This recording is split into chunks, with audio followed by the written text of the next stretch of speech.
All right. Hey, what's up, everybody? Coach Mac, PlayFast Football. Glad you could be here tonight as we do our weekly um, PlayFast Football live session. Talk all things football, X's and O's, all the current ongoings, college, NFL, what's going on in high school, what you guys are doing, all things football, off season. This is the time. This is when we need to get together and be able to talk about all the things that we want to investigate, all the things we want to look at, all the things that we're trying.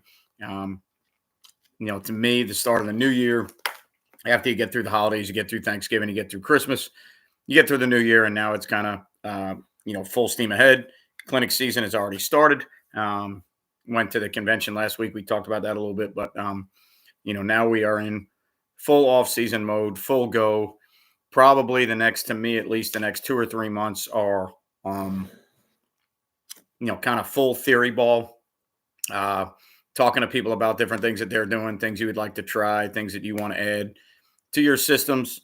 You're going to clinics, you're learning different things at clinics. At clinics, you're learning, X and O's, philosophy, culture, all those deals that you're learning. And then, sometimes you start, depending on where you live, where you're at, as you start getting into March, April, now you start to swing towards, all right, now we've got to actually, at least for us in Florida, when we get to, yeah, the world would be a pretty cool place if it was all theory ball, Coach Gardner. But unfortunately, all the best theories in high school football seem to go by the wayside. But eventually, for us in Florida, when we get to April and May, we start to get into spring ball, and now we actually have to apply some of these theories.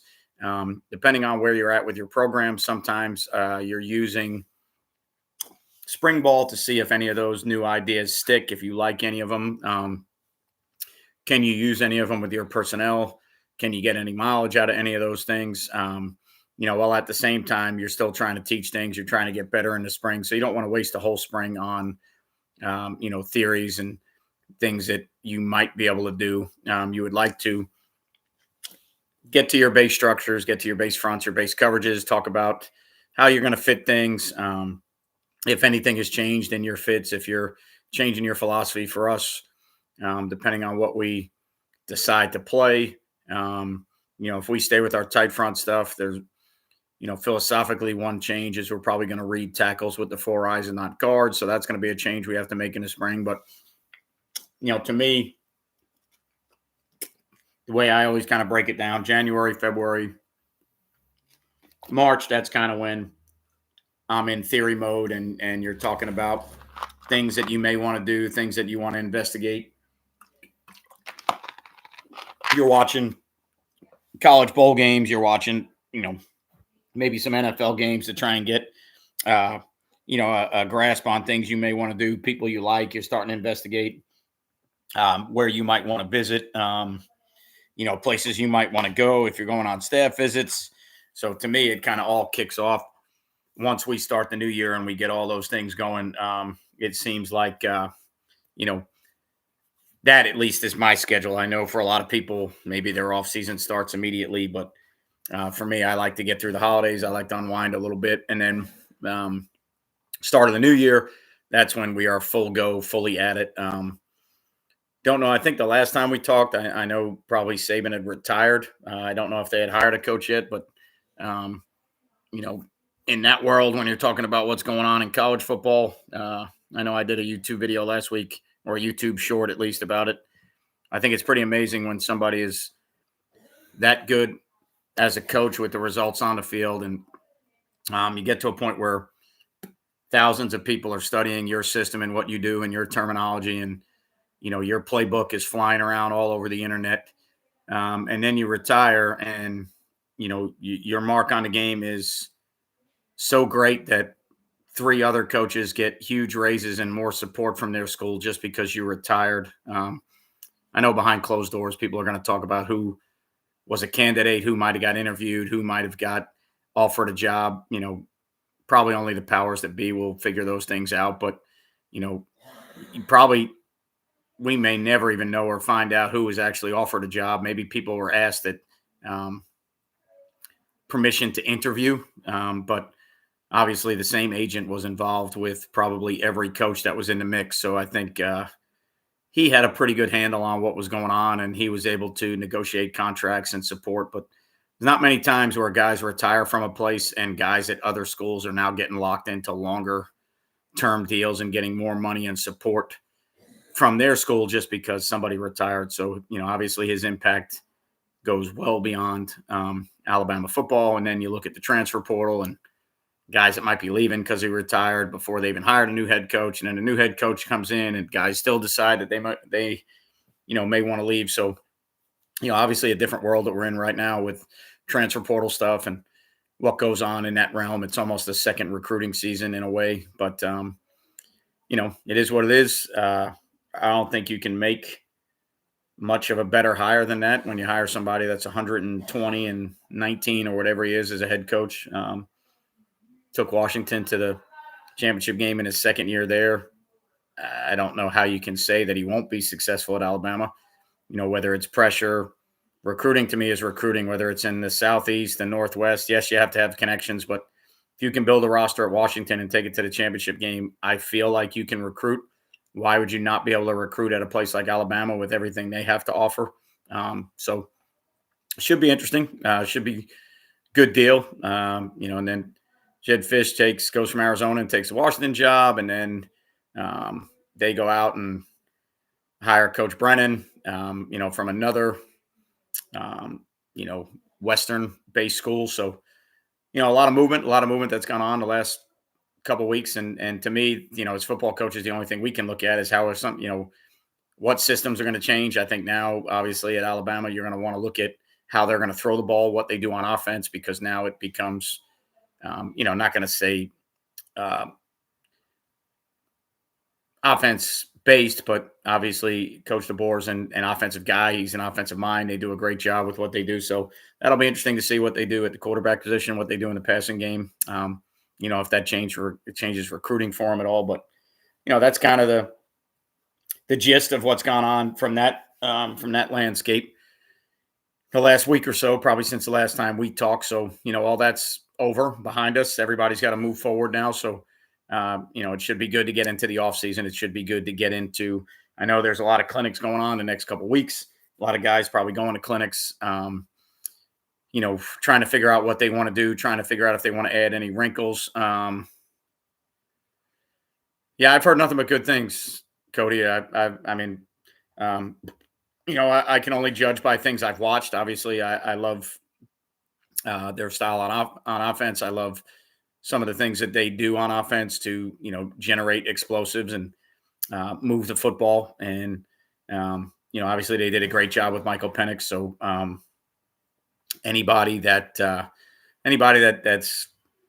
is an offensive player that's going to go there, I think they're only going to benefit from having that offensive staff there and the way he does things on offense. I think with Alabama players, like anything else, though, it may take a couple of years to get some guys in that fit your system. You would think Alabama has guys that fit a lot of systems, but I don't know if I buy into the fact that guys fit into every system. Great players, 5 stars. Yeah, I get it, but I think you got to recruit a certain way. So it'll be interesting. And just hired a defensive coordinator, the head coach from South Alabama. I think they worked on the same staff in Indiana, so that'll be interesting to see his philosophy on defense. That's probably going to be what everybody wants to look at, obviously, from Saban's impact the last 17 years or however long it's been to now what they're going to do on defense. So base fit camp rules in terms of fits out of your tight front, do you box with your outside backer and spill overlap?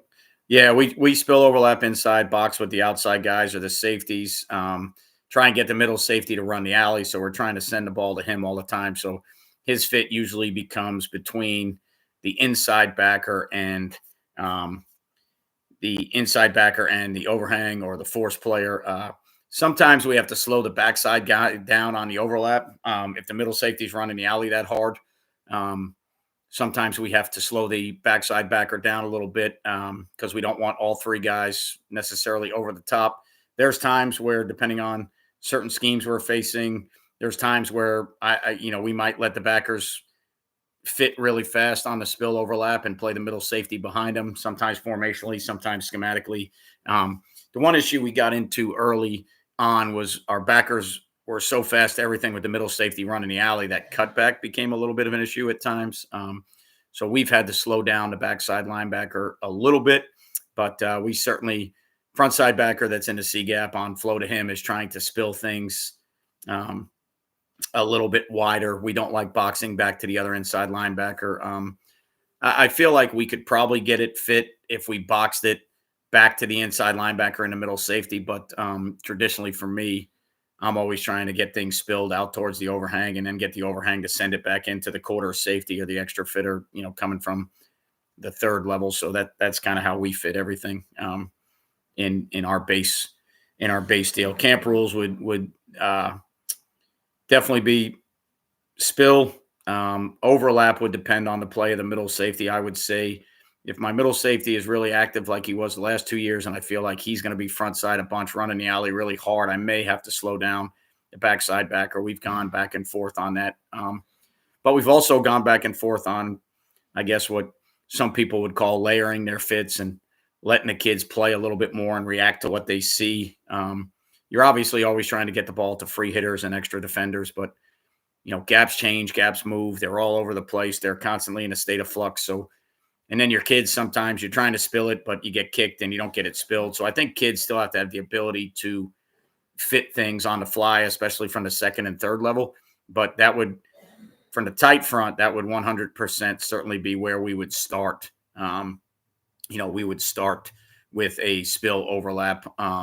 But again, from what I've run into with three high stuff. Now, if we were a two high team, I would probably almost 100% spill overlap. But from the three high stuff, adding the middle safety in there, sometimes we've got to slow the backside linebacker down. Does attrition affect scheme on defense as much as losing a quarterback or other highly recruited offensive players, i.e.? No, I don't think, I don't think for us it's attrition as much as it is personnel. Last couple schools I've been at, we've really had no choice to be odd front teams. We can't find 6 to 8 defensive linemen, so we've got linebackers, we've got safety types. So it's schematically for us been about the roster more than it's been about attrition per se. Offensively, when you lose a big time quarterback, that probably has an impact on some of the things you do, depending on who's coming back to replace him and depending upon the skill set of the guy that you were playing with. I think to me, offenses are a little bit more in a state of flux in high school, because if you are ripping it around the ballpark and the next kid can't make all those throws, then obviously you can't do the same things.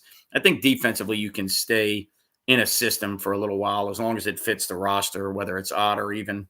But you still, to me, like we're up in the air right now, or at least I'm up in the air right now with what exactly we will do on defense, next year. We love tight front. We love three high.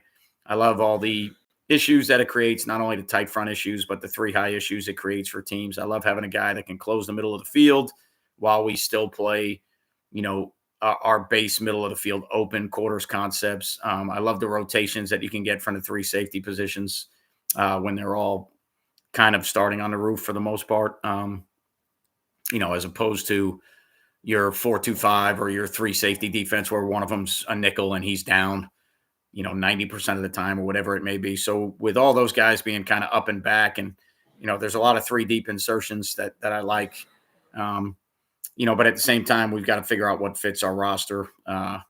We may be moving some players.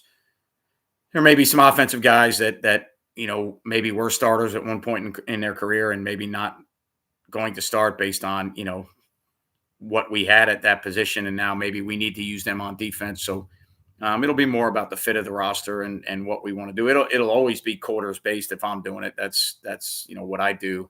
So it'll always start that way. Every year in the offseason, I've said this for almost 7 or 8 years now. Every year in the offseason, I go down the Rip Liz rabbit hole, and then I get to a point where something spooks me and I just go right back to quarters. So this time of the year, again, it'll probably be, a Rip Liz study for a while to see if that fits. And then I'll probably end up going right back to quarters based stuff. So, I would think a lot of high school teams are 3-3-5-ish, 4-2-5-ish in nature.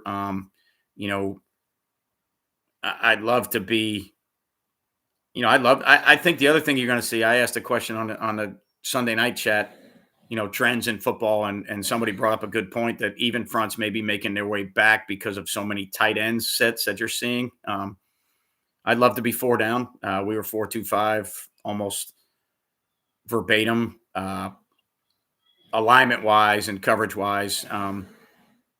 The way TCU and Gary Patterson used to do it, we didn't use their terminology because it didn't fit um, my terminology. So I had to take my terminology and mix it. But it was basically, their check with me defense, the coverages by formations and deployment of receivers and lining up, once you set the passing strength, lining up to, this is what we played to two removed, and this is what we played to tight end flanker. This is what we played to three open. This is what we played to three closed or three tight or, three attached, however you want to look at that. This is what we played to nub sets, and this is what we played to single side. So, um, I to me, I like this for me at least from my approach. I love the simplicity of the 4-2-5 stuff. I think divorce front, set in the front where you want to get in a three technique where you want them while the back end can align independently. I to me game plan wise and teaching wise, I think that stuff works its way in a little bit more conducively than some of the odd front stuff. I think some of the odd front stuff at time has a few more wrinkles and more coaching that's got to go on. I think, and it's one of the reasons guys end up going odd is because the even stuff becomes kind of plug and play. The even stuff becomes kind of, to me at least, simplistic in nature. I know it's not. I know there's a ton of really really good even front teams that are very diverse in what they do, but to me, the even front presents a little bit more of a simplistic approach to how we're going to do things. Where the odd front stuff sometimes, um, I think positionally, unless you're playing a bunch of hybrid guys that can do a bunch of things, I think positionally it kind of. I've always felt like we've had more game plan adjustments when we were an odd team than not as many as a tight front team because we're not really set in the front. So to me, like tight front three high stuff was. Tight front three high was really simplistic in nature. Getting the fix right, getting the fits right, and trusting that if the ball went off the edge quickly, we could run to it in the alleys. And um, getting some of that stuff figured out was a little bit tough at first, but because we never really set the front, we didn't change the only thing we did for our blitzes and stuff like that is we moved the four eyes around, but we were never setting a strength. It was always four eye nose. We didn't really play a lot of shade fronts until we went into our changeups were over and some other things. But I just feel like that was simplistic in its approach because it was the same dynamic front. I'm sorry, same static front most of the time in the tight front world. So that felt simple to me, at least from that standpoint, not having to set the front, not having to, set the three technique to the back, away from the back, to the field, to the boundary, to the, it's just one of those things that I don't think, it was that difficult from that standpoint. Some true 3-4 stuff and some shaded or reduction front stuff. Sometimes I think based on your personnel, now you got to move a bunch and get things set. So, but 4-2-5 to me has always been kind of plug and play. I like it. I like the simplicity. You know, uh, so it may be something we go back to. I don't know. Yeah. For the most part, though, Cody, we end up with two overhangs most of the time. However you want to look at it, they may be coming from the third level, but most of the time to a single, we usually end up with an overhang over there. We will play some clouded looks. We will play some bracketed cone looks over there, but generically speaking, we even when we were 4-2-5, when we were 3-3 stack, we were 8-man fronts all the time. We just weren't playing three deep or one high. We were playing 8-man fronts with quarter half principles, but we were generally an 8-man front team. So I think stemming and shifting the line has a ton to do with confusing offensive linemen. Um, I think you know, I think the other thing that Georgia kind of made popular was and they're not other people have been doing it for years. But Coach Smart was one of the guys that talked about generating tackles for loss, and them stemming the front was a way that they generated a lot of 5 yard penalties on first and second down and got them ahead of the chains or got guys behind the sticks on offense. So I think it's confusing for the blocking schemes depending on what teams are running.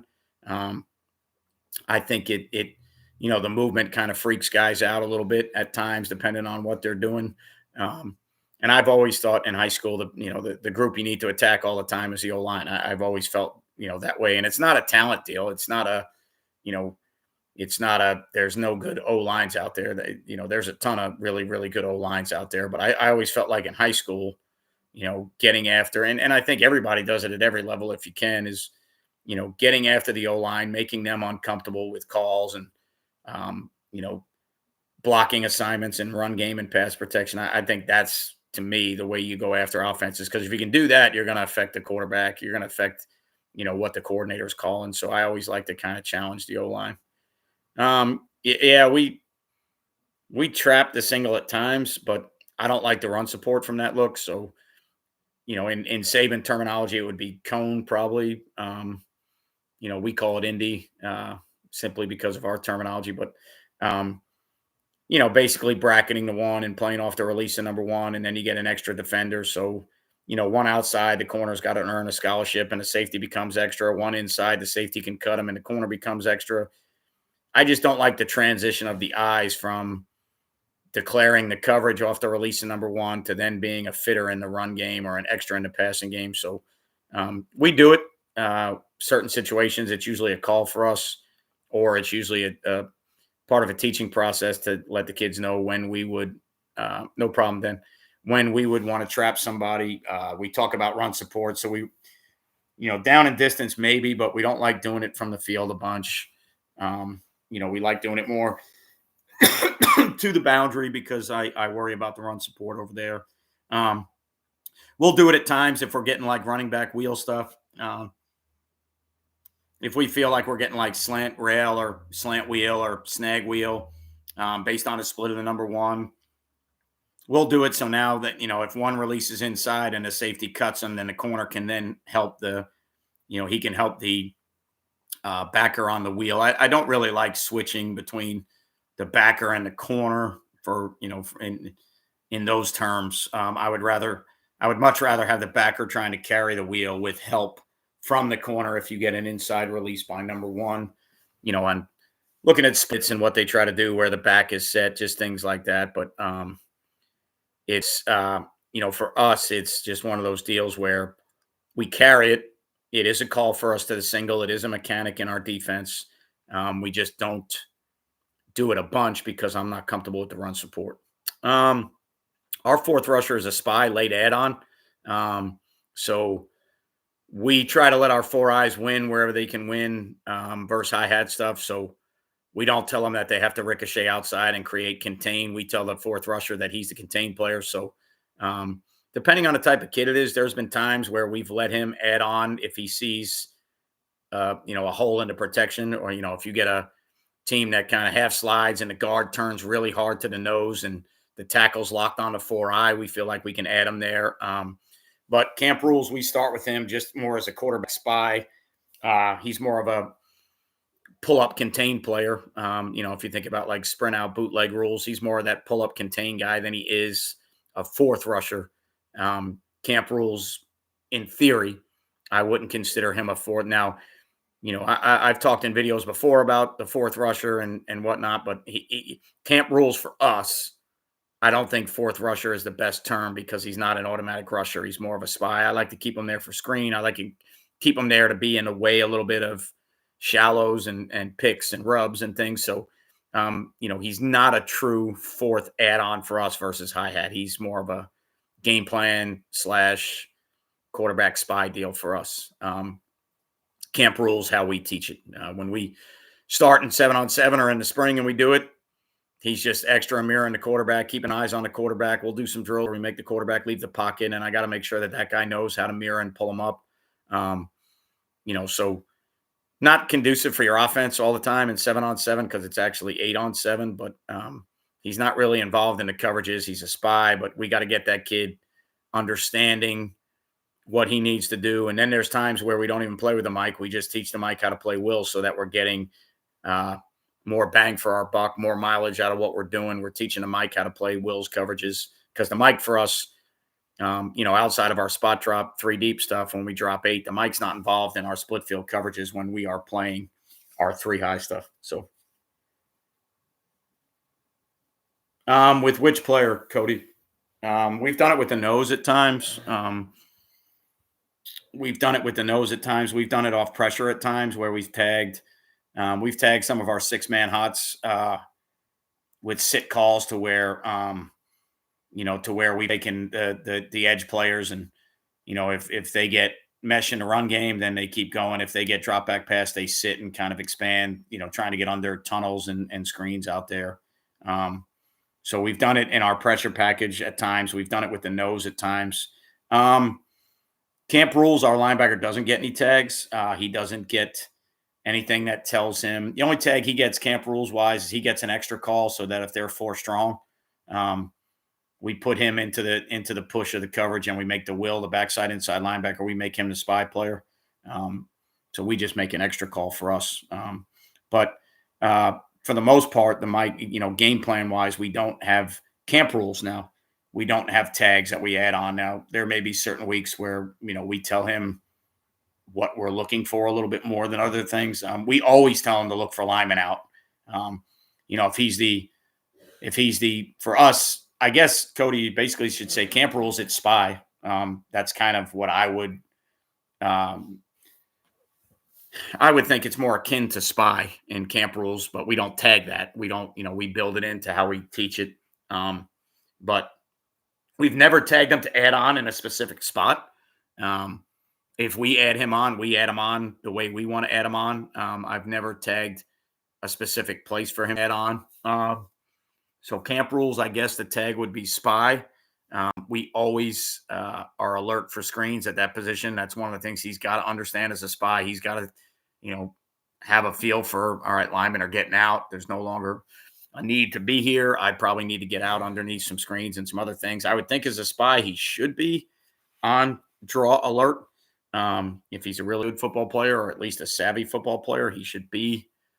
The only thing I think you would teach him about that is like fold schemes and, blocking schemes that you're seeing where you're getting some high hats, but maybe the center's back and a guard folds, alerting you to draw. But that's just the way we do it from our tight 3 high stuff because the mic is not involved.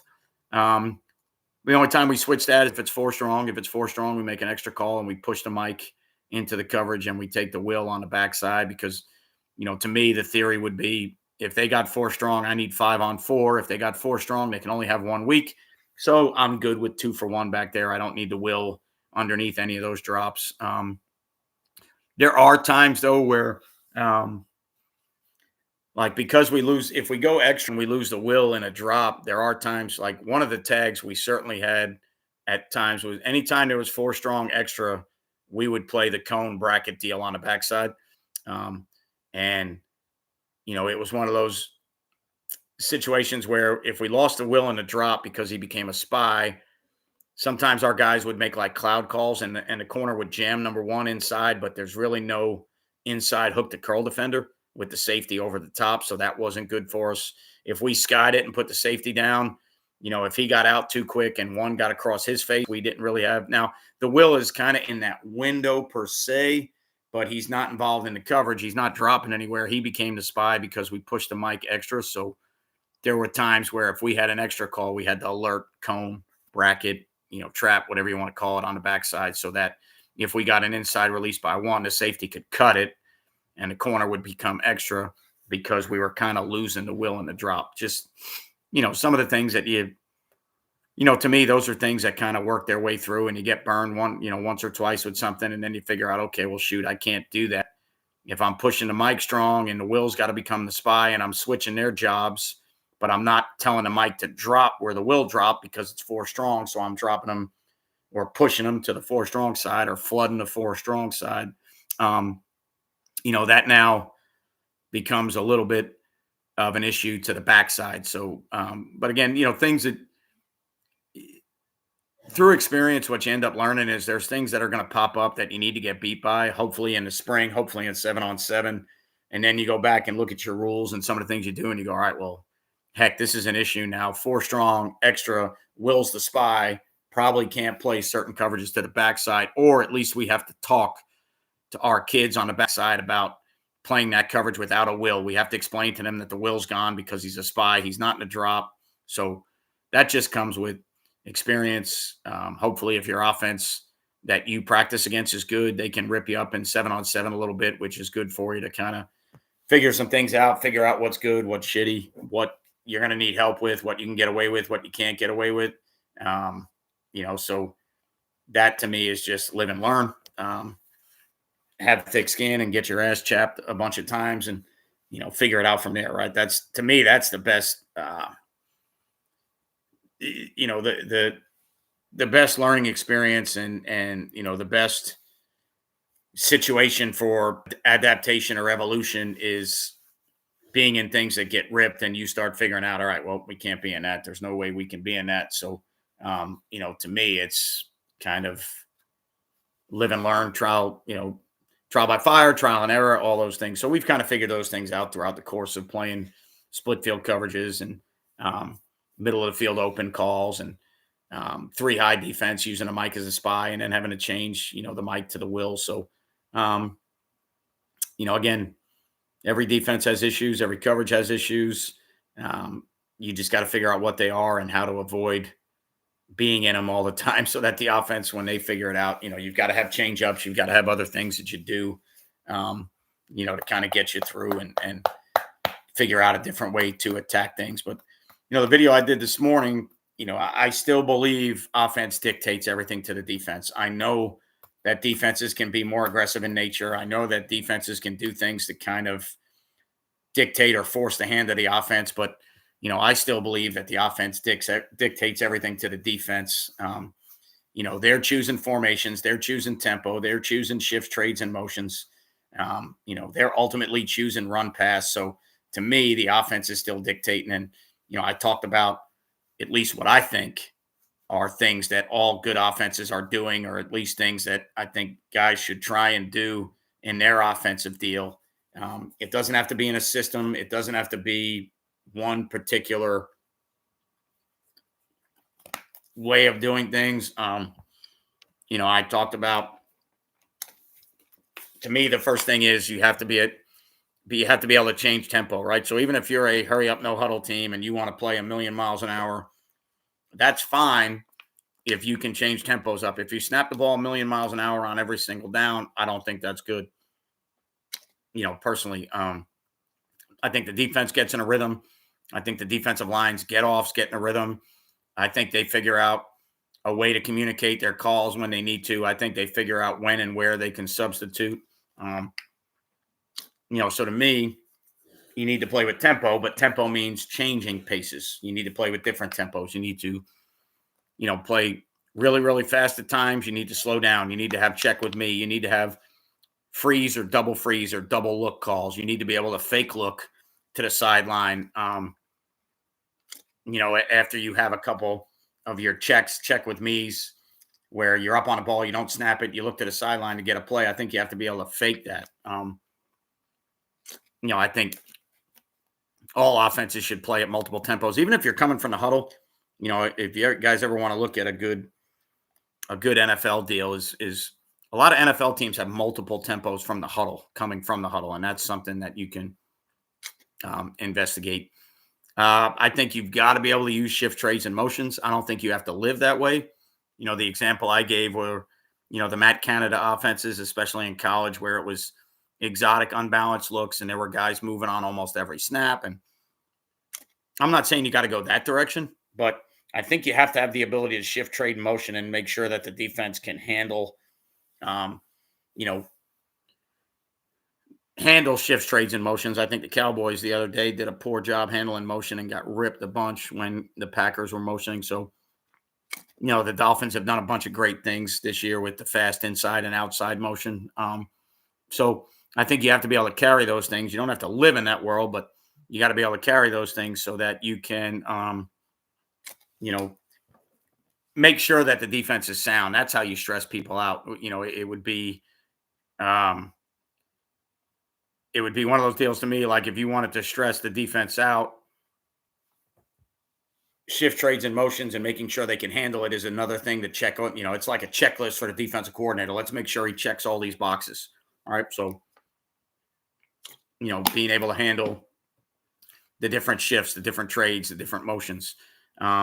I think you got to be able to read players on the first level, second level, and third level. So whether that's option football, RPO football, which to me is option football, um, I think you have to be able to read defenders, because once you prove that you can read players, now the defensive coordinator sees that in the scheme.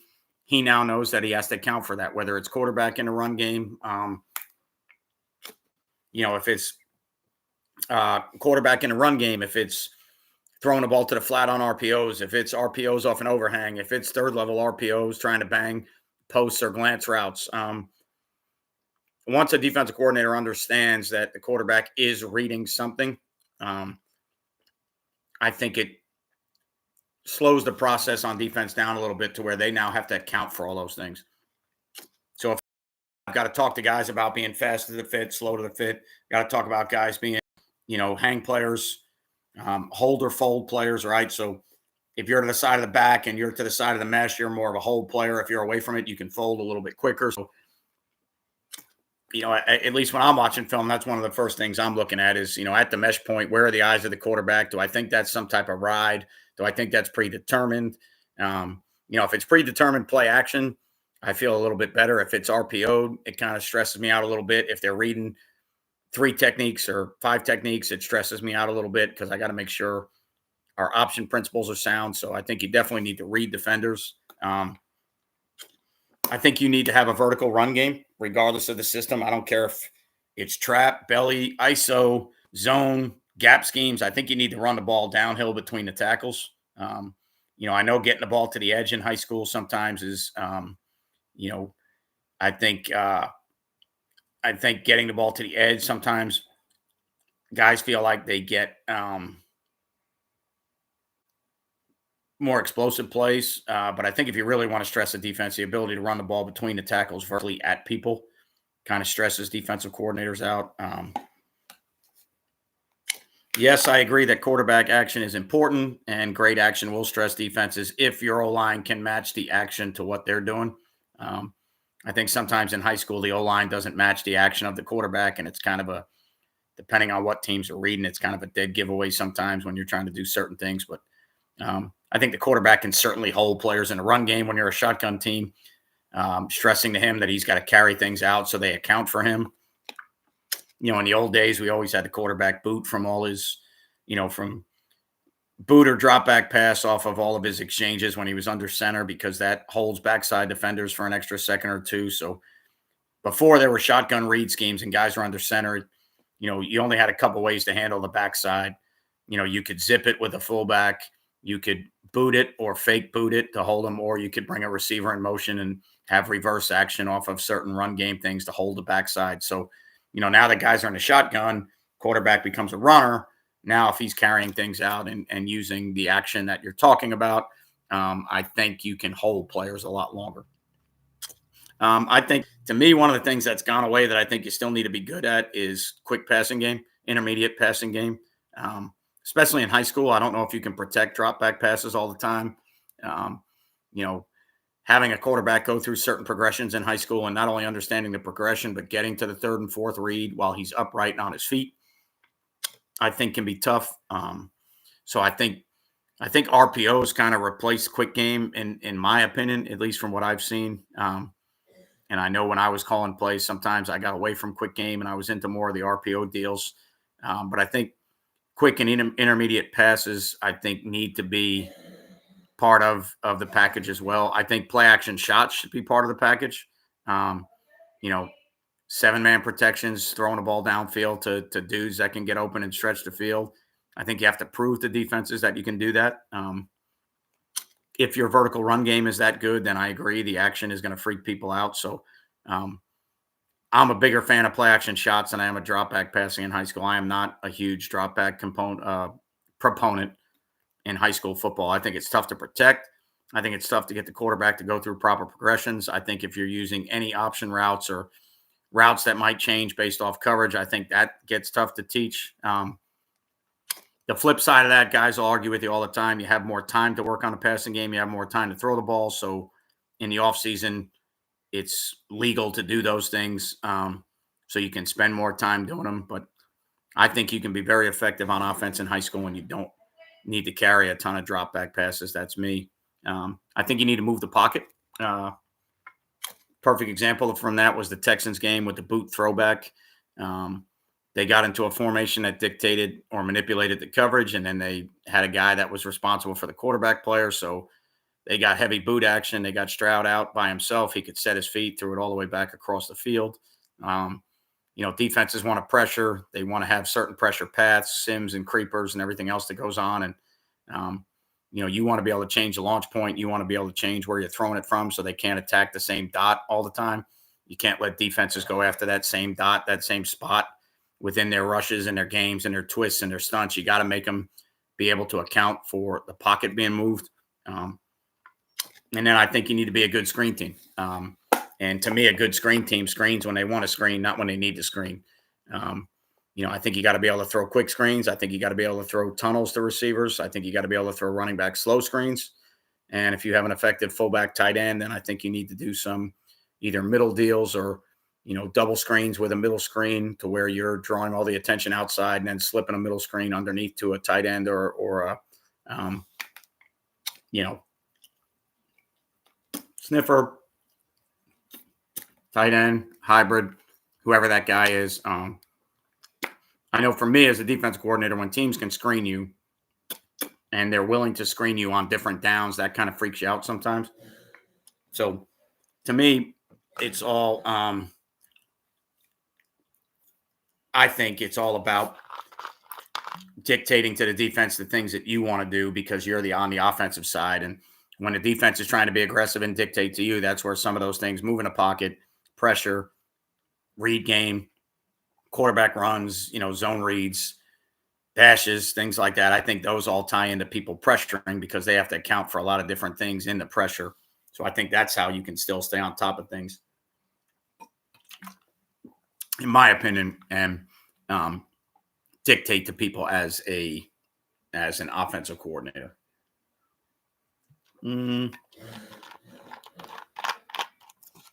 Yeah, I think again, with the quick and intermediate passing game, Dan, the one thing I would say that's gone away a little bit is the rhythm passing. And I think sometimes in 7-on-7 and in the spring, because there's no pass rush,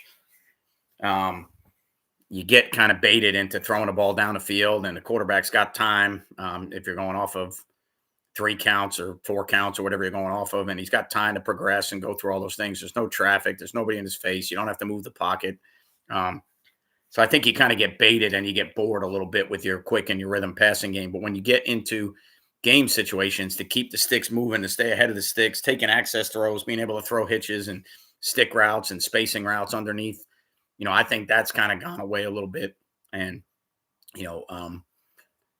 just to me, from what I've seen, I think, guys get enamored with drop back passing and drawing up schemes to beat coverages. And then when the games come, if you can't protect the kid, you can't get to those. So those are just things, again, my opinion only, just based off of things that I've seen and things that I experience every day. First varsity OC job, the head coach wants us to be more of a pro run style team. Do you have any favorite screens off of play action? Anything, J8, if you can move the pocket and throw back. So if you have boots built in and you can throw back off the boots, I think sometimes in high school, you got to be careful with play action screens because, you want to make sure that guys are rushing the passer when you're throwing screens. I think tempo teams, sometimes I know I did when I was a tempo team, I struggled with calling screens at the wrong times. When you're really gassing an opponent and they can't rush the passer, you really don't want to screen people. But to me, from a pro offensive philosophy, I think the movement screens were always better to me. So boots and then throwing back to people, moving the pocket, getting people to react to the movement of the pocket and then throwing screens away from that, to me are off of action, at least, I think part of the better deals. There's a lot of good action screens out there that, people run off of inside zone fakes and things like that. But um, the biggest thing with screening people is you have to be able to at least get a pass rush. So a lot of the times in high school, you're screening people because you can't protect the quarterback, and it's the only way to slow people down. Um, so you got to just keep in mind what you're trying to get out of the defense, what you're the response you're trying to stimulate to get them to do what you want them to do, so you can throw the screen. And then the skill set of your lineman. Where how much can you ask them to do and then get out? Can you ask them to have run action one way, but then expect them to be you know flat alley wall, or however you want to look at it. Are your kids athletic enough to do that? And do you spend enough time being able to do that? So those are things that I would consider, as part of the screen game. Cindy, you might talk a little bit about your linebacker reads, what you teach, what are the keys. All right. So we talked a little bit about this last week. We change from week to week. So there's times where we are sniffer based or, Y off based, depending on what they're running. There's times where we are under keys and half line reading from, play side guard or your side guard. There's times where we read a triangle between the center and both guards. In the old days, I used to be back to play side guard. So if it was, you're talking about pro I style runs, if the fullback took me to most of those runs, it would be fullback to the guard on that side. That would be our key. And, we used to teach guys to look at a dot behind the center. Anytime you're seeing color opposite of the flow behind the center, that's the alert to make pull calls. So for us this year, it was depending on, we were probably half line under keys 50% of the time, and Y off or sniffer reads 50% of the time. The only thing I had to do in our 3 high stuff, I talked a little bit earlier about our fits, is if we were reading from Y off or a sniffer and I was going to let my inside linebackers rip with the Y off, sometimes I had to play my middle safety behind that. So we had to work on front side reads, backside reads, sniffer staying front side, sniffer going backside. If you're a tight front team like we are and you have A to C gap type fits and reads for your backers, we did it off Y off. It was, Y stays on your side. You're the C gap player. Y goes away from you. You become the A gap player. The other guy gets the Y back to him. He becomes the C gap player. So we try to keep it as simple as possible and then let linebackers fit things kind of on the fly, either ball fit them or, layer fit them, however you want to, whatever terminology you want to use. Tempo sometime or all the time. Been playing with the idea of creating tempo zones, designated blocks on the field. We tell kids get to this yard line. Yeah, I think there's a tempo menu world that guys live in, and when they get to, it's it's a deal where you get to certain spots on the field and you're going to push the pace. I think you got to be careful doing it all the time, because then people understand where those spots are on the field if they game plan effectively. But again, to me, the word tempo is a measurement of time. And if you play at the same tempo, all the time, if you have a song musically that stays in the same beat or the same time, all throughout the song, and there's no tempo changes, well, then, there's no real surprise element in that. So if you are pedal to the metal all the time, I think that gets old.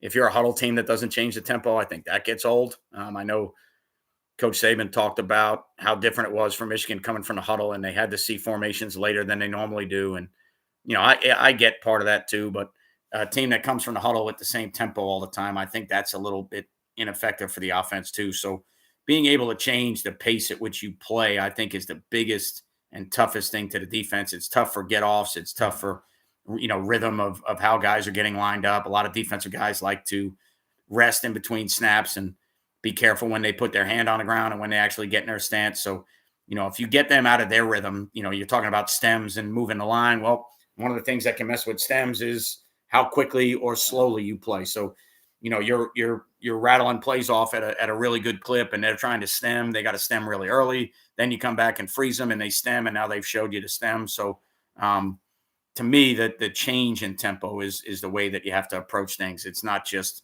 one standard tempo, whether you're fast or slow. I think both of those have to have the ability to change.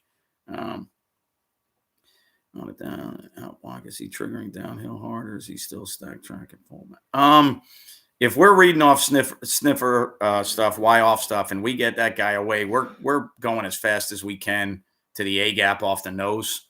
A lot of those schemes you don't see as much cutback, maybe some split zone deals, but again, that's where I would incorporate the middle safety into that. If I knew that the backside backer was reading off the sniffer and I knew that the fits were going to go that hard towards the sniffer, I may tell the middle safety if he's lying, if the sniffer was number three, for argument's sake, and the middle safety was fitting off him and he went away, and I know my backers are going that hard, they're reading the sniffer as well. If all three guys are triggering off the same key, then I may slow the middle safety down and tell him to play behind the backside guy. So if the backside guy, gets stuck behind the nose, we got to go over the top. If um, if the backside guy is over the top of the nose, then we may have to fit behind him. So that comes down to the middle safety being the third layer of the defense, and he's got to fix the backers, is really what it comes down to. 10 personnel inside zone from three high. We normally put the middle safety behind the back on the quarterback to give us 1.5 on the quarterback, because they're probably going to have some deals where they can lock it and read the overhang. So I don't trust having just the overhang in a 2x2 world, or 3x1, depends on the coverage structure you're in. But in a standard 2x2 world, if it's open, we're a 3-1 box, overhangs to each side. So we would normally take the middle safety and play him.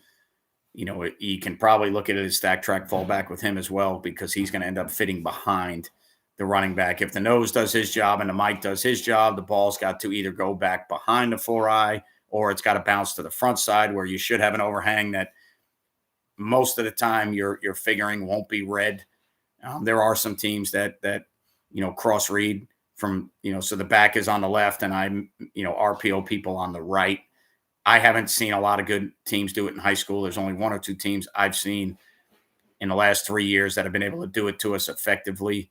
Most people are going to RPO and read to the side of the back. So, 10 personnel, 2x2, we're going to put the middle safety behind the tailback on zone action. So that's just what we do. If they have pullers involved, there's times where I've had to fit the middle safety off of certain pull schemes, if they were bash schemes or like GT schemes where it was, GT bash with jet one way and quarterback going the other way. It depends on how I'm fitting the backers to try and get an extra body there. So, there are some things outside of camp rules that you've got to look at, certain offenses and schemes and things that they do.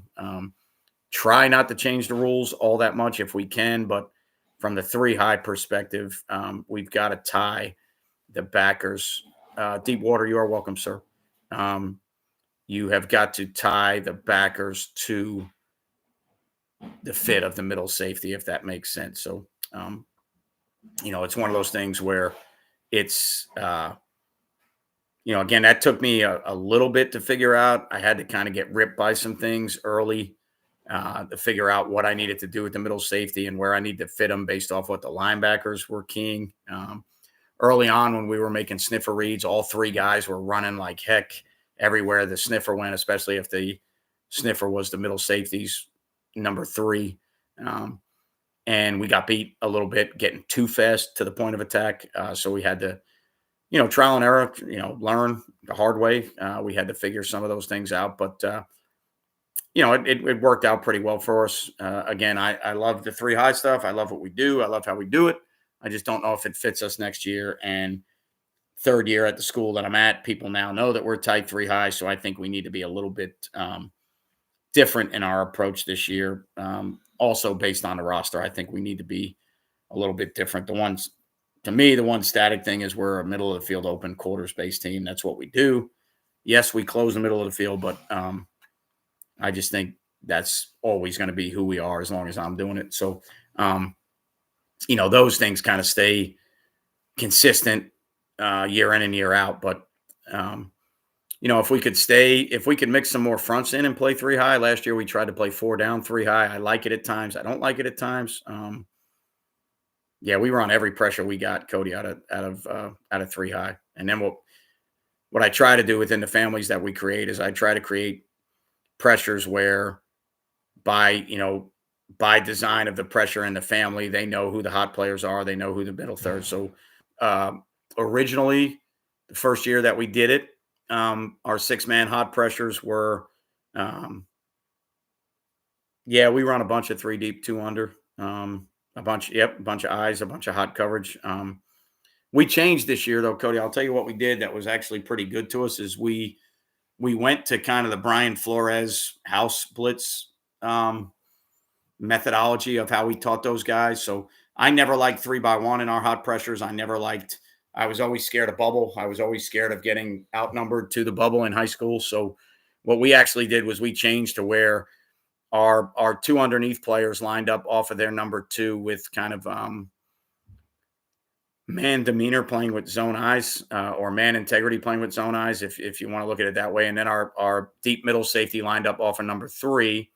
Um, and they all read off the quarterback, and then we had to adjust, what we were doing based off of if we got meshes, if we got quick game, if we got drop back. But the one thing I wanted, my free safety in the middle of the field, that was technically the deep middle player in 3x1. If the quarterback raised up to rip now screens or bubbles, I wanted that kid running, and I wanted him adding himself to the play as quickly as possible, because I don't like bubble versus, in high school at least, I don't like bubble versus, two underneath, three deep. So that was one of the adjustments we made. So if it was 3x1, we looked almost like a zero pressure at times, but everybody played off the intentions of the quarterback. And if it was drop back pass, we then became a two under, three deep team. If there was, a mesh involved, the middle safety would have to, or the middle player in the third concept, and the corners would get out to defend their third. The underneath players would, all right, be holding to fit runs. When we ran them, the majority of the time, we always gapped everything out up front. So, I tried early on to get exotic with some of those pressures, and I left gaps open, and we got gashed in the run game. So I got to a point where all of our 6-man hot pressures were gapped out, C gap to C gap, and we tried to get the ball to spill, or at least get out to the vision and break players, which is something that worked a lot better for me, at least in the run game. It took away some of the pass and some of the exotics we wanted to use. But I just found a way to play different coverages when I wanted to get a little bit more exotic with the pressure pass and not play, the hot stuff. So first year I put it in at the school I was at last year. The middle safety was the middle player, and the two high safeties were the apex overhang eyes or hot players, however you want to look at that. This year, I like my middle safety as a blitzer better, so we had a rotation in the secondary. So my Sam was one of the hot droppers, and we always had to rotate away from the Sam. So the high safety on the Sam side was the middle player. The other safety had to go down to be the hot player. So one thing we normally do, though, from the beginning of the year on, is once we teach who the hot players are and who the middle hole player, or the deep middle third player, we keep the blitzes in that family, and we don't change. I try not to, when we're sending six, I try not to have multiple hot players. I know you can do it and you can do it in a blitz circuit philosophy. So as long as they can communicate who the hot droppers are, they all know how to do it. I've seen that style before. But for me, it was more about, hey, when we use these 6-man pressures, we got 3 or 4 of them, one from each front that we like. And when it's hot coverage, these are the guys that are going to be the hot players. So took a little bit of work with the safeties. They had to learn how to be a hot player and how to defend the middle third. But, the safer way was the way we did it the year before, with the middle safety as the deep third player. It was another way that we used the middle safety to close the middle of the field. But again, this year coming in, my middle safety was 6'1", 200 pounds. I liked him as a blitzer. I liked my blitz looks from 6-man pressures. I thought I could dial up things a little bit better using the middle safety as a blitzer. So that's the way we did it this year. Yes, I apologize. That's down for a while with your pressures. Do you signal or call out it? We signal, and our signals, our signals all mean words. So all our words get a signal. So in teaching, they start off as words, and they start off in families. So we group them together, whether it's cars, mascots, NFL teams, cities, Marvel superheroes, rock bands. It doesn't really matter what the family is, but once we tie certain blitzes to a family, then any word within that family is always going to, equal the pressure and the coverage behind it. So, for us, we had a family that were 6-man hot pressures, and they knew that anything in that family. So if it was Marvel superheroes, any Marvel superhero that we had was always going to be a 6-man pressure. It told which guys to blitz, and it told which guys to be part of the coverage. And then front by front. So I would have one of those Marvel pressures in each front that I had. But for me, for argument's sake, as a 3-3-5 tight 3 high team, all my 6-man hot pressures were always the Mike, the Will, and the middle safety as the blitzers. It was always the Sam and the 2 high safeties as the vision and break or deep middle player. The rotation was always the same. It was always away from the Sam. So we always spun away from the Sam when we were 6-man hot. So everything in that family, every word, every Marvel superhero, every in that group of pressures, it tells you who's blitzing. I don't care if we're in 4 down. So for us, when we went 4 down, the Mike was the 4th down. So that helps us build our family. So when we're 4 down and we're going to send 6, it's the Will and the middle safety that are the blitzers because the Mike is the 4th down. When we're odd, it's the Mike, the Will, and the middle safety. That's how those 6 splits. Now, when we zero pressured, it was the Mike, the Will, and the Sam, and the middle safety was part of the man coverage. So, that's a different family. Zero pressures are a different family than hot pressures. 3 under 3 deeps are a different family. Man free's a different family. 4 under 2 deeps a different family. So, I got this actually, the school that I went to 2 years ago was using that philosophy, and I changed how I was tagging my blitzes and pressures, and I went to the blitz family. One of the things that I took from them that I then put kind of my own spin on it with how we were doing things, and I added more coverages behind it, so I had to create more families. But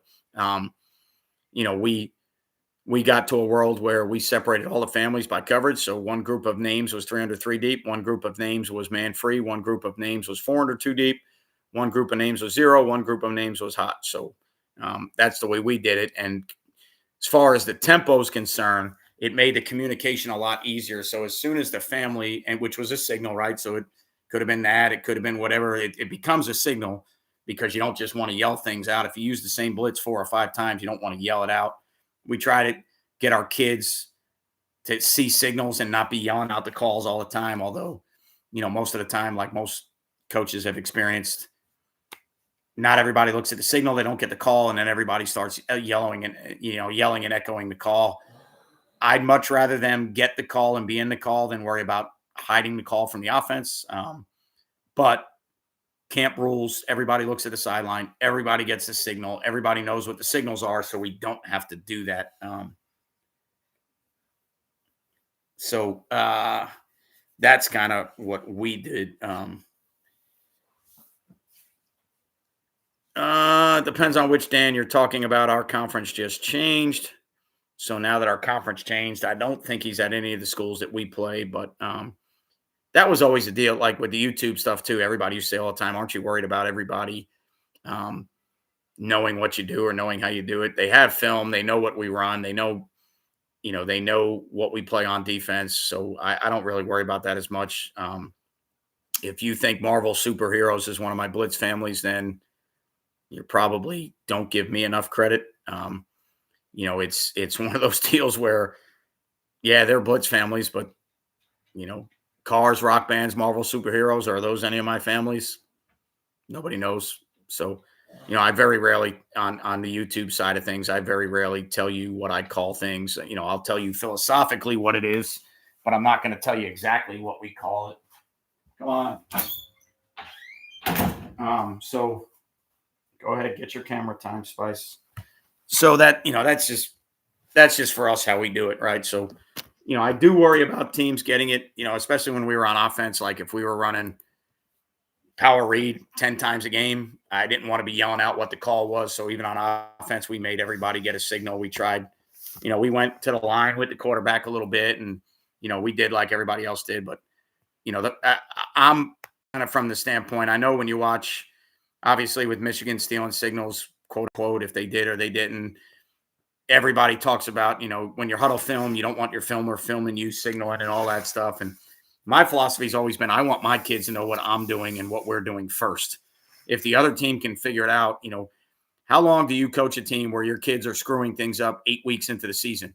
If the other team is that good that they can get your signals and know what you're doing before your kids do, or, if they can pick up what your pressures and your coverages are when your kids are still struggling with the blitz family that you created, well, then maybe you're going to lose that game anyways. That's just my philosophy. So I know, Yeah, Spice is a duo cat. Um, I know that everybody freaks out about all that stuff. I do too, but most of the time in games when the tempo starts ripping, our guys are yelling calls out, and you know, you hate to see it. You don't want it to happen, but get lined up and run the damn pressure is better than me worrying about disguising the pressure and what else we got going on. So that's just my philosophy. Yeah, Spice is constantly in the mix. Is most light on family grouping. I know three other guys that say more. Yeah, yeah, how many other families can you come up with? Like when you off the top of your head, it's just the first thing that you think about all the time is like, yeah, well, we call our blitzes Marvel superheroes. Well, how many other names can you come up with when you're talking to people about. No, I don't think IMG is going to be too concerned with getting your signals. That's you know one of those deals where it doesn't. I wouldn't be concerned with them having your signals or not. I would be more concerned with who they roll off the bus than I would about the signals. But I get it. Like, if you have a system that you're teaching and you have a method of operation, you want it to run a certain way. You want it to be, you don't want everybody to know what you're doing. I get it. If that was the case, just tell them what you're doing. But um, at the same time, I think guys go to a lot of means and to the extent of you're disguising what you do so much that you make it more complicated for your players. Like when I see guys on offense with six signalers, that's a little bit much for me, right? I mean, I know maybe they can't figure out what we're doing. I get it, but I just worry about the confusion of our guys knowing which signal caller to look at and who got what. And well, I thought he signaled this, and I thought he was live and he was dead. I get it, big time. You got to do that. There's TV copies and copies of film everywhere, and I understand it. I certainly do. I'm not saying that it's you know um, the worst idea in the world. I'm just saying from my experience of being a high school coach, we go to the extent of trying to disguise things so much and hide what we're doing so much that our own kids don't even know what we're doing. So I just got frustrated when our kids were confused and we were trying to have multiple signal guys and everything else. And I got to a point where it's like, look, if they can get our signals and they can understand what they are, well, then, hats off to them. I just want to make sure our kids know what they're doing. So, that's just, again, my opinion, how I approach things. It doesn't mean it's how everybody else is going to approach it. But like I said, when we start day one, every kid on defense is looking at the signals. You're all going to get the signal. You're all going to go through meetings. You're all going to know what they mean. And then eventually, what do they end up doing? They rely on the middle safety. They rely on the Mike linebacker, and then he echoes the calls. And um, not the world that you totally want to be in, but if it takes us echoing a call to figure out what stunts, pressures, coverages, as long as everybody knows what they're doing, I would rather have you line up and beat me than me line up and be confused about what we're running. That's just maybe it's me getting old. Maybe it's me doing it for a while, getting burned by a lot of things. But if you can line up and beat me, so be it. But I don't want to get beat because that kid thought it was trap and that kid thought it was cloud and that kid thought it was sky and another kid thought it was cone or whatever the case may be. If everybody knows what they're doing, I feel like we have a chance. If you know what we're doing and we know what we're doing and you out execute us, well, then hats off to you. Good game. You're probably going to beat our ass. But again, that's the great thing about football and coaching and all these, um, going to clinics and talking to people and everything else. You have the chance to put your spin on everything you're doing. You get your chance to put your spin on how you want to do things. If you do them verbatim by the book from somebody, that's great. If you take ideas from somebody and put your twist on them, great. Um, everybody has their choice as a coach. That's what makes the game so great to me. Multiple ways to skin, sorry, Spice, a cat. But, you know, that's why we do what we do. At the end of the day, you got to get your kids to execute better than other people. You got to physically whip people's asses. All the other stuff that we do sometimes in coaching, is work that we're creating for ourselves because that's what we do in the profession that we're in. But at the end of the day, block people, tackle people, cover people, throw the ball to open people. That's how you win football games. So I appreciate all you guys being here tonight, going on an hour and 10 minutes. Most of you guys probably teach or work in the morning. I have to get up early and teach. I'm in the classroom this semester, so I am shirt and tie teaching health. So Not at liberty like I was in the first semester when it was just football and PE. A little bit easier work day when it was just PE, but now I'm actually responsible for a curriculum, teaching kids certain things. Obviously, the question that pops up is, health teacher that dips is probably not good. 10 more minutes war, they better be good questions. Um, obviously dipping, not great for health, but got to teach kids about moderation. You got to teach kids about, we do talk about vices and why people do certain things, mentally. But uh, yes, I'm in the classroom teaching right now. So takes me a little bit longer or at least I need more rest. I need to go to bed a little bit earlier than I normally do. If we're going 10 more minutes, war, let it rip. You never answered my question last week about one-handed pass protection, or what you were talking about something with uh, rolling greens. Cody, watch your mouth. I don't get on the mower at the golf course. I don't want any part of that yet. I don't want to mow greens. Fairways I could handle. It's like mowing a football field, but the greens has got, the greens, you got to be careful with where the fringes are and when you lift the reels. And I just roll back and forth. You really can't screw anything up. Now, this time of year, we're getting a bunch of weather now, and we're getting cold snaps that we're not really used to, and grass gets kind of stressed out, and our superintendent for some reason still mows a bunch in the winter. To me, there's days where I wouldn't mow, I would just roll. But it's me and another part-time guy that do the rolling. The staff that's there usually. Rock, I got to get back to your question. Three high look. Did you ever buzz left and right, safety down, and play the middle safety as a middle field close? So we did. Rock, getting back to that question, I am so sorry. So the thing that I enjoy about the three high stuff is the multiple insertions that you can get to with the safeties. So for us, we play double sky, where both safeties are down and the middle safety is the middle of the field player. We play for us what we call three buzz, and three buzz for us is going to be the middle safety down between the Mike and the Sam or the nickel, and it's going to be the high safety to the side of the nickel is going to rotate to the middle of the field, and the other safety is going to rotate down. So we have three deeps where both outside high safeties are down and the middle safeties in the middle. We have three deeps where the middle safety is inserted and we're rotating the two high safeties. So part of the deal that I like with the three high safety stuff is if you are closing the middle of the field, I think you have a few different versions or insertions, so to speak, talking about how you rotate and move those safeties and how you close the middle of the field. But for us, as a middle of the field open quarters based team, we have to rotate and close the middle of the field. Otherwise, the offense then understands that all of our coverages are split field in nature. They're quarters based in nature. So it's part of what we do. But yes, Rock, to answer your question, we do both. Double sky for us. That was also our motion adjustment, by the way, this year for people. If you're in our conference, then so be it. I'm sure you figured it out. But change of strength motion for us, we roll to double sky, drop 8, 3 deep. It's one of those things where it was simple to get into. If teams were trying to teach quarterbacks to throw off rotation, there was 2 rotations happening. So we were rotating to the motion and away from the motion. If teams were trying to run the football away from the motion, we ended up in 8-man fronts.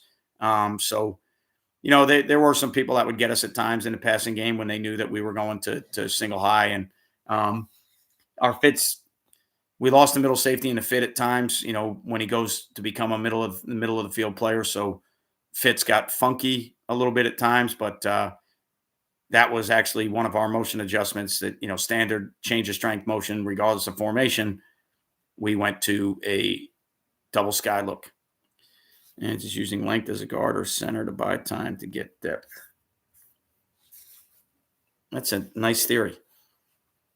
I'm going to have to look at that, War. You brought it up last week. You brought it up again. I'm going to have to now look at some of these O-line guys talking about independent hands and what that means. So, Rock, you never texted me about the job and the interview. So if you get a chance or if you remember, I know you're a busy man. If you get a chance and you remember, just shoot me a text and let me know what went on with the interview. And the good, the bad, the ugly, and all those other things. So want to keep letting it rip, war. I don't always have questions. Just enjoy hearing you. Is that the fluency of New York accent mixed with Southern twang? Um,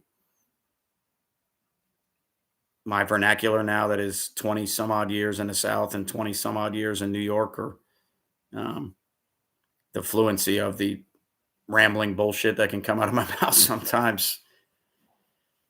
Yeah, Rock, I'd be interested in hearing that. I always, as a guy that's been fired twice and has been through, some stuff, I always like hearing other people's stories of interviews. I had a guy send me a message today on Twitter. It's one of those deals. Yeah, yeah, I agree, Cody. It's certainly the bullshit. Most of you guys know I'm a wrestling fan, so at heart, I want to do promos. I want to be on the mic. That would be my dream job. But 5'9", 150 wasn't really Vince McMahon's ideal um, build for wrestlers. So I'd probably be an AEW guy now if I had to get into it. But I had a guy send me a message on Twitter about he lost the job as a head coach a couple of years ago, and now he's having a hard time getting coordinator jobs. He's a position coach, and I went through that with two principal changes and hired by one person, and then a new person takes over and they want to go in a different direction. I've always thought that as long as you haven't committed any crimes, as long as you haven't stolen money, or as long as you haven't physically abused people, students, players, I feel like your work ethic's going to outrun your resume eventually. And if you get opportunities at other places and you are who you say you are and you do what you say you're going to do, I think eventually your work ethic and your body of work outruns the resume. Because it happened to me twice, principal changes, and that's their prerogative too. I don't really have a complaint about it. I still have a job. I never didn't have a job. Both times I got fired, I had jobs within 48 hours or whatever of the job. So, I've never lost a paycheck. I've never lost, or I've never been out of work, so to speak. But, that was the prerogative of the principals and the ADs that were in charge, and they weren't who hired me. And I totally get that. And it's part of the business, whether you agree with it or not at that time. But I've always felt like as you move on and you go to the next place and you get the next job, if you're who you say you are and you're as good as you say you are, then if you do your job, eventually people are going to figure out that, well, I don't know why they got rid of that person, but they've never done anything to hurt our program. They've only helped our program. So, to me, my answer to them was, hey, you just got to keep grinding. You just got to keep working. And if you are who you say you are, then your work ethic and your value to a program is going to eventually outrun, the bad reference that somebody might have gave you for whatever reason, as long as there was nothing legally attached to it. If you get things legally attached to it, which that was none of my business. I didn't ask that question. I assumed that wasn't the case. But, if you get yourself into trouble that way, it's hard to outrun that. But, to me, if it's just winning and losing, going in a different direction, as long as you weren't abusive, as long as you didn't, commit any crimes along the way that they had to let you go for that reason, as long as there was no activity that made them let you go. If it was a different principle, you're not winning enough games, we want to go in a new direction, different principle, we don't like the culture, we want to go in a new direction, like that's their prerogative. They can, they can do that at any time they want to in our business, especially in the high school world. So, hearing different, not that I I want to revel in other people's, shortcomings, misery, or anything else, but I like hearing other interview stories. I like hearing what people have been through. I think it may help me one day down the road if I ever get a head coaching job again and I'm interviewing people.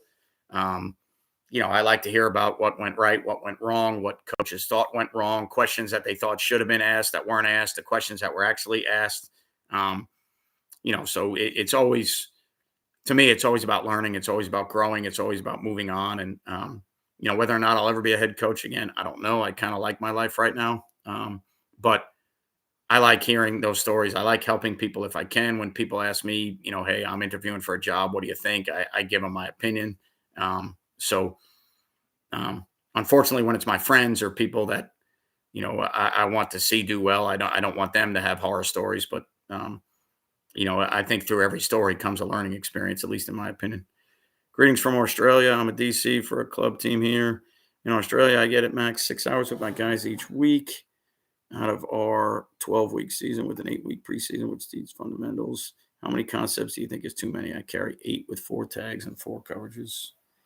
When you say concepts, you mean pressures, blitzes, fronts? I think to me, sometimes concepts on defense can be a little bit misleading. Like for us at the high school level, we played, we base out of one main front. We have 2 change up fronts. And that's basically what we're going to do almost the entire season.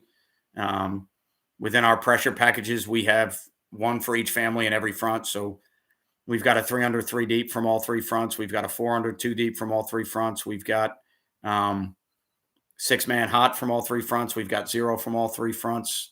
Coverage wise, we start with a base menu of how we handle coverages, and then we have our change ups. So like our drop 8, middle of the field close coverages are change ups for us. So to me, the volume of what you carry all depends on the coaching staff you have. How many years have you been at the place?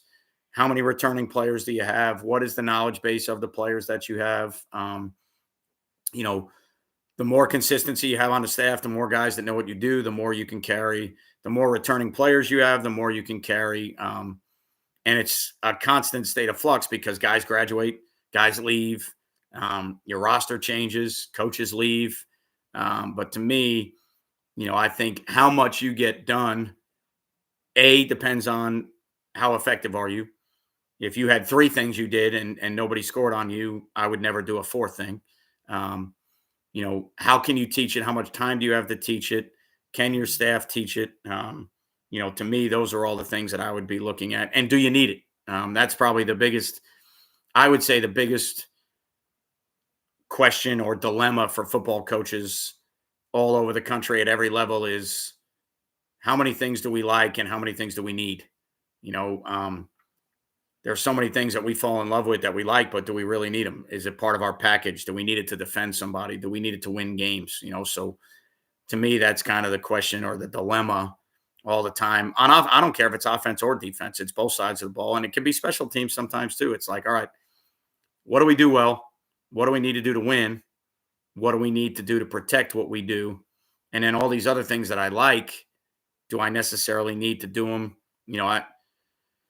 I talk to people all the time about, as a content creator on YouTube, I constantly have to come up with videos to do to create content that is watchable for people. Because I'm putting videos on YouTube or creating content, that doesn't mean we run all those things. So I had people ask me at times, hey, well, you say PlayFast football and you talk about simplicity, but you draw all these things on the board. The things I'm drawing doesn't mean I carry them every week. I don't play every coverage that we talk about. I don't run every blitz that we talk about. When I was doing more offensive videos, I don't carry all of that stuff every year. It's creating content, talking about things that are, in your wheelhouse or in your realm of being able to explain to people and creating new content or different content or a new spin on a video that you might have already done. So for me, even though I talk about a bunch of different things, that doesn't mean I'm using them, and I wish when you do the video, I wish I could put a precursor on the video and say, hey, here's something I'm going to talk about today that we never do. I can't really do that either, but I try to talk about things that we've done or we've tried. I try to talk about things that are good for us or bad for us or things that give us issues or things that we're sound against. But at the end of the day, you can only carry as much as your players can do. You can only carry as much as your coaches can teach. Obviously, in Australia, you probably don't have as much time as we do. You don't have as much off season as we do. So I would say your package probably needs to be limited. So I think you're in a good ballpark, with what you're trying to carry, and then tagging a few things, a lot of things that you can make same as. So if you can do things that are same as with a tag that maybe changes the path of 2 people, but it's still a 5-man pressure with a certain coverage behind it, and you're not changing who's in the coverage, that to me is how you can get a little bit more volume in what you're doing. Maybe switching paths up on a certain blitz, or I try not to change who the blitzers are. I may change paths from time to time, but I don't change who the blitzers are and who's in the coverage and what the coverage is in that family is what I try not to do. All right, this better be a good theory, Cody. This is the last one of the night. Hopefully it's good theory ball. Double mug, 6-man presentations every snap from first down on. Go.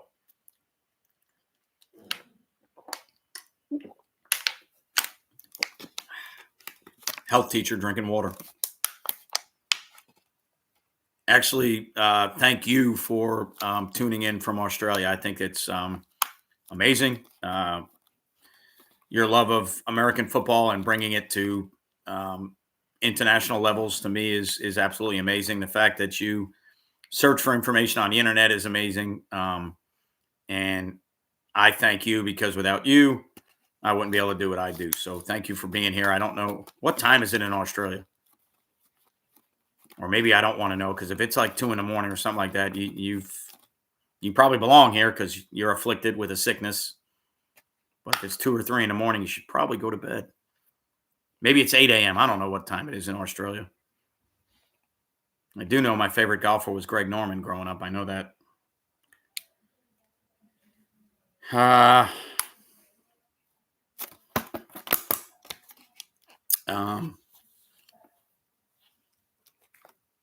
Find the things you know how to teach. Figure out what your system is that you can teach and you can fix. Don't get carried away with too many calls and too many, wrinkles. Teach situational football. Get your fundamentals down. Don't beat yourself. Figure out what your staff knows. Figure out what your kids know. Play to your strengths. And then for you as a young kid, with football changing the way it's changing all the time, you've got the off season. You've got a bunch of time to learn. Just remember in the coaching world, I don't feel so bad then. 1 p.m. on your lunch break. That's cool. If it was like 2 a.m. or 3 a.m. or something like that, I'd say thank you, but you may have some issues or you just can't sleep. But again, Colton, don't get out of your realm. Do the things that you know how to do. Don't play things that you don't know how to fix. Don't play things that if they come out in certain formations, you can't handle them. And then use the offseason to study and to learn. Remember, everything you learn does not have to be put into play. You can learn it for your base knowledge, and you can learn it to understand more about football. That doesn't mean you have to use it or put it in play. 17-7 in the 22 title game. I went 46 cover 0 and sent it all. Yeah. I once, Cody, in a game at a place was so frustrated with how bad we were playing. I ran the same pressure 25 snaps in a row. I ran a man-free 5-man pressure 25 snaps in a row. It was all we could do. The kids got pissed, and I told them, until you can do something else, I am not changing the call. Don't care. And it went really, really well until they figured it out and started screening me. And but I was so angry and upset, and I tried to prove a point to the players that, hey, I'm not making 13 calls if you can't play any of them. This is what we're playing. This is the only thing you know how to play, and you know how to play well. So let's go ahead and let it rip. So I did that one time also. So been there, done that. Frustration, rage, whatever you want to call it. But 20 of those 25 snaps, it was a pretty good theory. The other 4 or 5 snaps, it wasn't a very good theory. So I've done it before. It's part of the growing process, when you are going through stuff and learning how to coach with your emotions in check, and something that I didn't do a great job of when I was younger, but learning how to coach through all that, learning how to use your emotions for positive, not negative, learning how to not get carried away with your emotions. But I will tell you that as you get older, you start to learn how to call games better when you understand the emotion and the momentum of a game. So,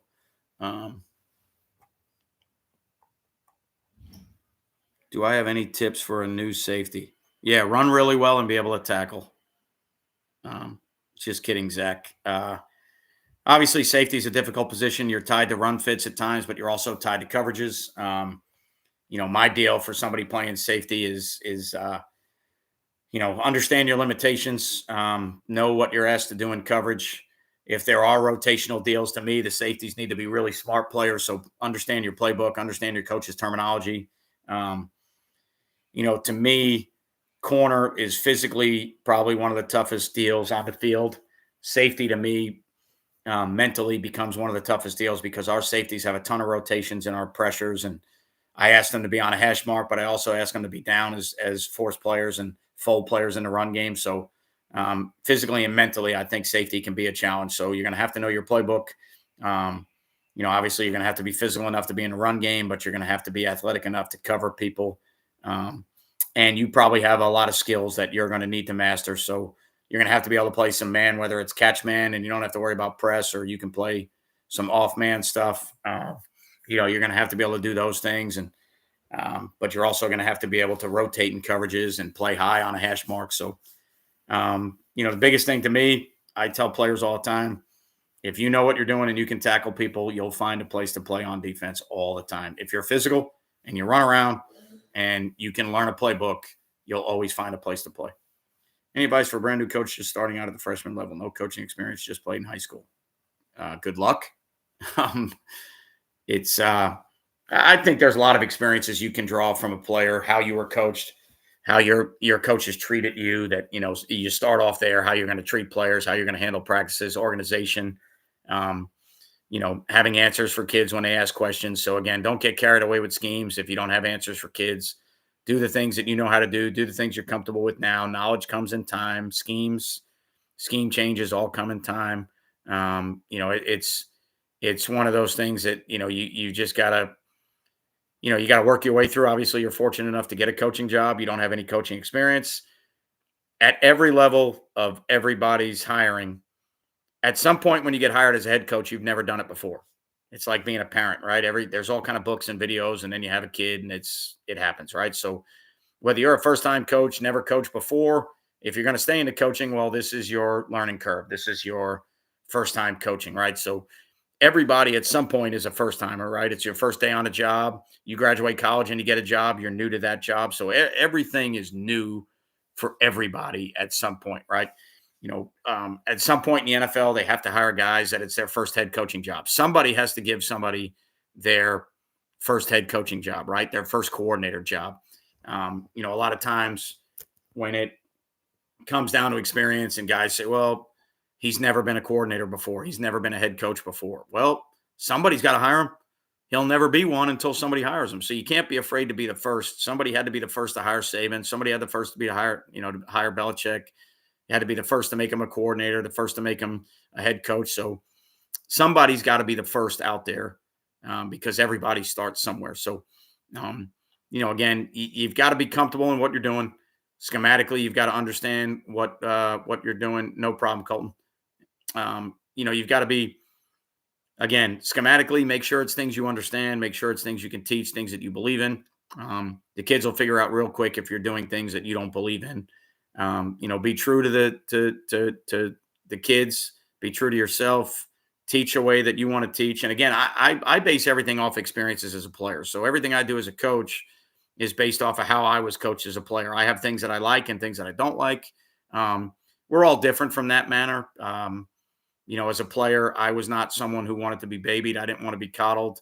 I like being challenged. I like being coached a little bit harder. I was probably difficult at times to coach. I understand that, but that helps me now as a coach deal with difficult players.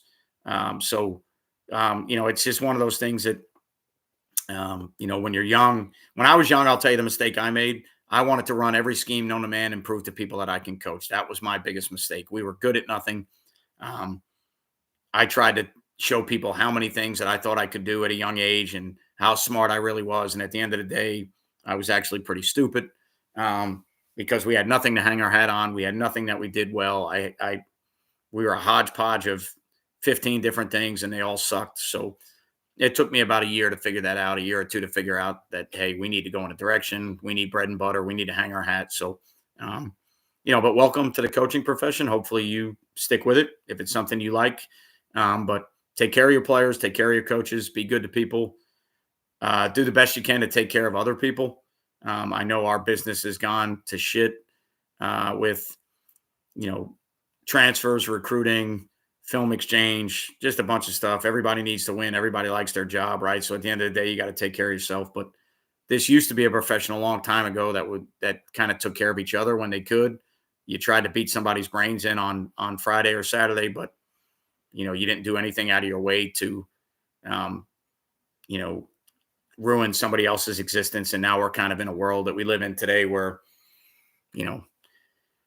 there's poaching players, there's recruiting, there's lying, there's, film exchange stuff. There's just a bunch of crap that's really not great in my opinion. So, be good to players, be good to coaches. Try and make, if you're in a school system, try and make yourself accessible to teacher and let them know that you're there for more than just football. Um, you're trying to build a program, you're trying to teach guys. And at the end of the day, most of the kids you coach, even though you're only a freshman coach, most of those kids are not going to go on to play football past JV, varsity, high school. So, make sure you're doing things that carry over to them being young adults at some point, right? So try to have some life lessons in there, try to do some things that hopefully, those guys can get a value from. I'm a little bit different in how I do it. I've always been a player's coach. So I'm not I'm not saying our kids rule the roost and do whatever the hell they want. That's not what I'm saying at all, but I relate to players really well. And, I think I have a pretty good ability to understand players, but at the same time, get my point across when I need to get it across and get our guys to do the things that they need to do while still having a good time and being relatable. You're a young guy. That's awesome. You're going to be relatable to kids nowadays, which is huge. A lot of the older guys that get out of it, when the landscape changes so much that people, in those age groups are so different. A lot of guys that are in their 60s and 70s, the game was different when they were raised. When they were in Pop Warner and growing up, everything was different. And it's hard for them to adapt to that. A lot of the good ones do. A lot of them figure it out, and then a lot of them retire when it's time to go because they just can't relate to the game, how to teach, how to coach, what we can say, what we can't say, what practices are too difficult, because they grew up in a different world. They grew up in a different time period. So you're growing up right now. You're young. You've got, the ability to relate to kids. You know what the world is like right now. So hopefully you can give them the experience that they need. So that was longer than 10 minutes, War, but thank you for getting me to stay on. I always enjoy it. You are welcome, Brian. If you ever have any questions, you could always ask. Anything, send me a message on the YouTube channel, anything you need, if I can help. The only thing I don't have is I don't sell playbooks. I don't have playbooks. If you got a question about something we do, I'll answer it. If you got a question about a video, I'll answer it, but don't really have playbooks per se or things that we give out there. I do have clinics that we've done, different virtual clinics with different coaches. I mentioned that you can email me and you can access those. Rock, when you get a chance, again, I'm in the classroom right now, Rock. So depending on what I've got going on and where I am, it's easier for me to text when I can. So just shoot me a gist of what happened, and then we'll go from there and we'll touch base from there. And then if you're going to be on vacation anytime down here, let me know. Don't come down right now because it's our version of Michigan weather right now. So big win for the Lions, Rock, by the way. So again, thanks for being here, guys. Thanks for everything you do for me. If I can help you in any way, please let me know. We'll do another one next week. We'll continue to do these every week for the off season until spring ball kicks up. As long as I have the time to do it, we'll do one every week, and we'll just talk about what's going on out there. Thanks for the questions. Thanks for the comments. Thanks for the conversation. Without you guys, it would be me talking into a computer by myself, which is kind of weird. So thanks for being here. Thanks for everything you do for PlayFast. Remember, you won't play well until you play fast. Thank you to Dome, National Hat Day, best hat company in the business. I'll see you guys next time. All right.